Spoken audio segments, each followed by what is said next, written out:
வாங்க இன்னைக்கு அமாவாசை தை அமாவாசை தண்ணிக்கு செய்ய போகிறோம். அதுக்காக கடலைப்பருப்பு ஒரு 300 கிராம் எடுத்திருக்கேன். அப்படியே போட்டு சுத்தமாக வாஷ் பண்ணி துவரம் பருப்புங்க சாம்பாருக்கு போடுவோம். அது ஒரு 2 ஸ்பூன் இதோடு மிக்ஸ் பண்ணிக்கலாம். மொறுமொறுப்பு தன்மை இருக்கும் இது நம்ம கூட போட்டு சேர்த்து செய்கிறச்ச. நல்லா சுத்தமாக வாஷ் பண்ணின்னு வந்துட்டேன். இதில் அப்படியே தண்ணி நல்லா ஒரு சொம்பு தண்ணி போட்டு நல்லா 1 ஹவர் அப்படியே ஊற வச்சிடுவோம். அப்படியே ஊறட்டும். 3 உருளைக்கிழங்கு எடுத்திருக்கேன் பொரியலுக்காக. அதை அப்படியே வேக வச்சுக்கலாம். சாம்பார் செய்யறதுக்காக துவரம் பருப்பு எடுத்திருக்கேன். 150 கிராம் எடுத்திருக்கேன். இதை அப்படியே சுத்தமாக வாஷ் பண்ணின்னு வந்துடுறேன். தக்காளி 4 தக்காளி எடுத்திருக்கேன். இதை வாஷ் பண்ணிவிட்டு இதில் பொடியாக கட் பண்ணி போட்டுக்கலாம்.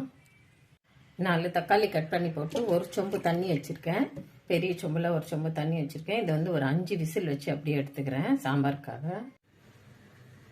பாருங்கள், உருளைக்கிழங்கு நல்லா வெந்துட்டுது. அதை எடுத்து தோல் உரித்து நல்லா பொடியாக கட் பண்ணி வச்சுக்கிட்டேன்.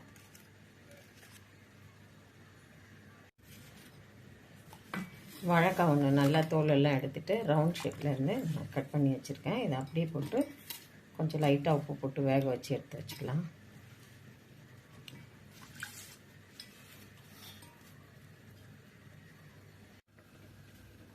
அடுப்பில் கடாய் வச்சு கொஞ்சமாக எண்ணெய் போட்டுக்கலாம் உருளைக்கிழங்கு வறுக்கிறதுக்காக.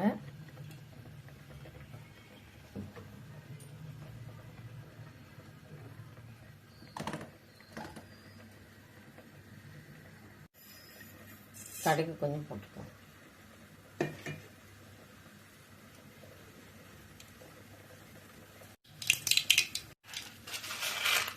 கடுகு நல்லா பொரிஞ்சுட்டு கடலைப்பருப்பு உளுத்தம் பருப்பு கொஞ்சம் போட்டுக்கலாம்.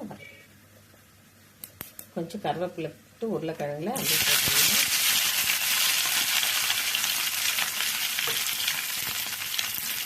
கொஞ்சம் கொத்தமல்லி கையில் எப்படி கிள்ளி போட்டுடுவோம். தண்ணி கிள்ளி போட்டாலே கொஞ்சம் வாசனை இருக்கும்.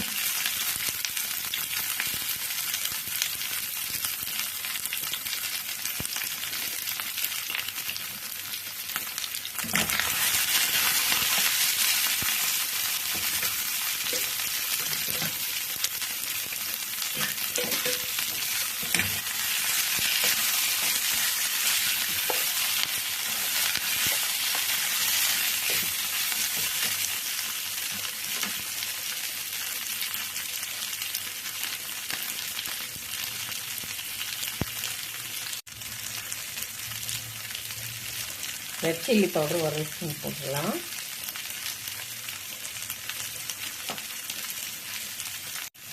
உப்பு தேவையான அளவு, பெருங்காயம்,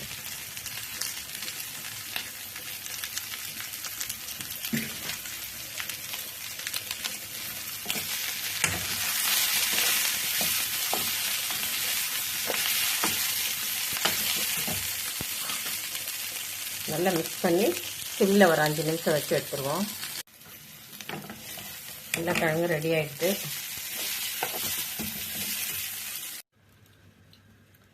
அடுப்பில் கடாய் வச்சு எண்ணெய் போட்டுக்கலாம்.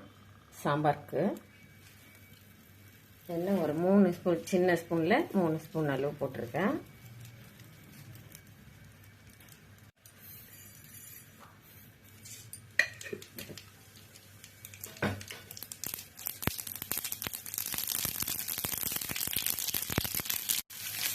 கருவேப்பிலை, வெங்காயம், 2 காஞ்ச மிளகாய் போட்டுக்கலாம்.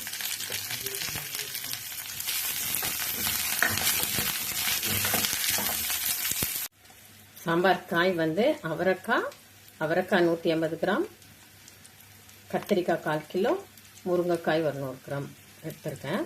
நான் எப்பவுமே இந்த 3 காய் தான் போடுவோம். ஒரு 5 கூட போடலாம். இந்த 3 காய் எடுத்திருக்கேன்.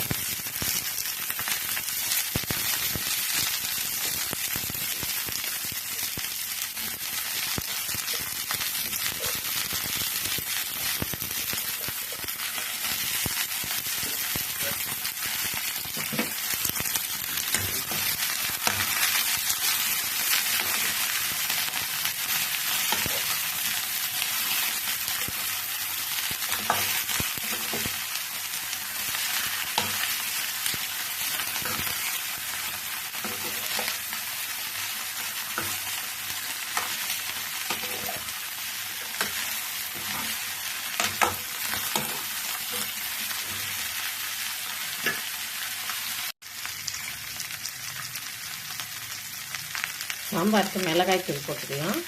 1.5 ஸ்பூன் போட்டுருக்கேன். இதில் வந்து நான் சாம்பார் மிளகாய் தூள் தனியாக அரைச்சிருக்கேன். இது எப்படி அரைக்கிறதுன்னு நான் தனியாக போடுறேங்க. தனியா, மிளகாய், வெந்தயம், சீரகம் இது வரைக்கும் போட்டு நான் அரைச்சி வச்சுருக்கேன். இதுதான் 1.5 ஸ்பூன் போடுறேன் நான் சாம்பார் மிளகாய் தூள். தேவையான அளவு உப்பு போட்டுக்கலாம்.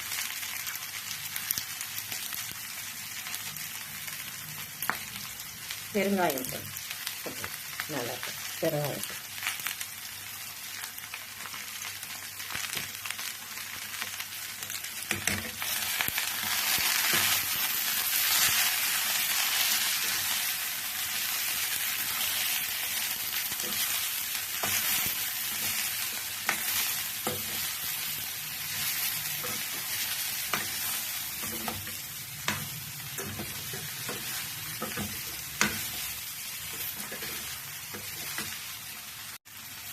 இது தேவையான அளவு தண்ணி, காய் வைக்கிறதுக்கு தேவையான அளவு தண்ணி போட்டுக்கலாம்.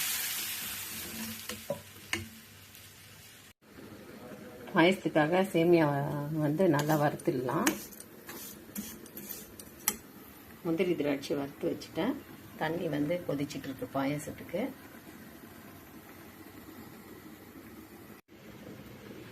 கொஞ்சம் லைட்டாக நெய் போட்டு கொஞ்சம் ப்ரௌனாக வர அளவுக்கு வறுத்துடுவோம் சேமியாவை.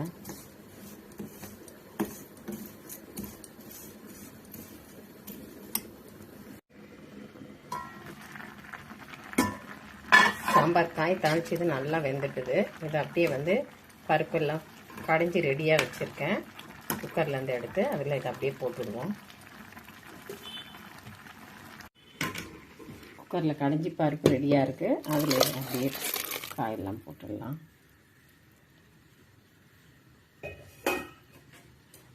போட்டு புளி கொஞ்சம் கரைச்சி ஊற்றி நல்லா வேக வச்சு அரைக்கலாம். புளி வந்து 2 கொட்டை அளவு தான் எடுத்திருக்கேன் சாம்பாருக்கு. நிறைய புளி வேண்டாம். இந்த அளவுக்கு எடுத்து கரைச்சி அப்படியே சாம்பாரில் போட்டுடுவோம்.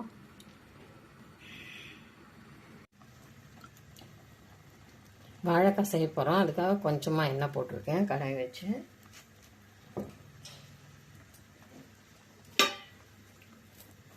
வாழைக்காய் நல்லா வெந்துட்டுது. இதை வந்து வேக வச்சு வடித்து வச்சுருக்கேன் தண்ணியை.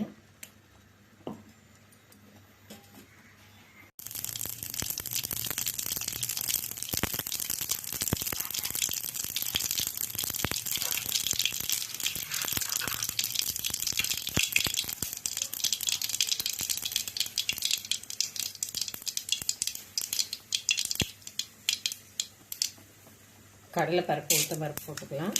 கருவேப்பிலை, வாழைக்காய்,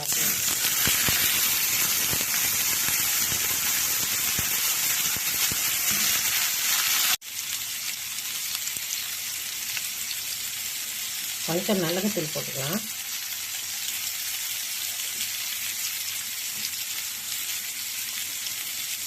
பெருங்காயம், ஏற்கனவே உப்பு போட்டு வேக வச்சுருக்கேன். அதனால் லைட்டாக உப்பு போட்டுக்கலாம். கொஞ்சம் வறுத்து அரைச்ச மிளகாய் பொடி,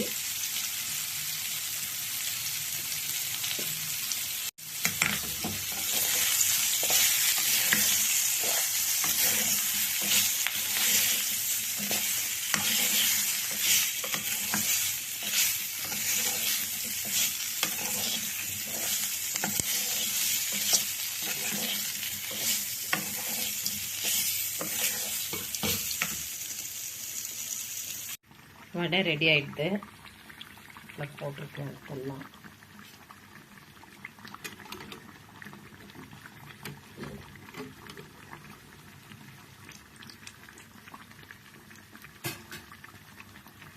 அமாவாசை தளிகைக்கு எல்லாம் ரெடி ஆகிடுது. பாருங்கள், வாழைக்காய், உருளைக்கிழங்கு,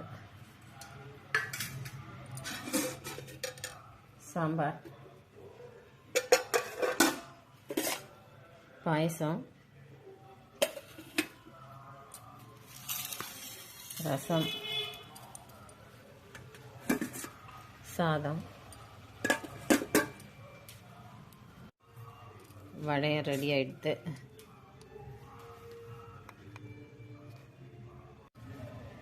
எல்லாம் போட்டாச்சு. இப்போ ஒன்று ஒன்று எல்லாம் போட்டு படையலுக்காக வச்சுடுவோம்.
பாருங்கள், எங்கள் வீட்டு அமாவாசை தளிகை ரெடி ஆகிடுது. இந்த வீடியோ பிடிச்சிருந்தா லைக் பண்ணுங்கள், ஷேர் பண்ணுங்கள், சப்ஸ்கிரைப் பண்ணுங்கள். மறக்காமல் பெல் ஐக்கானை கிளிக் பண்ணுங்கள்.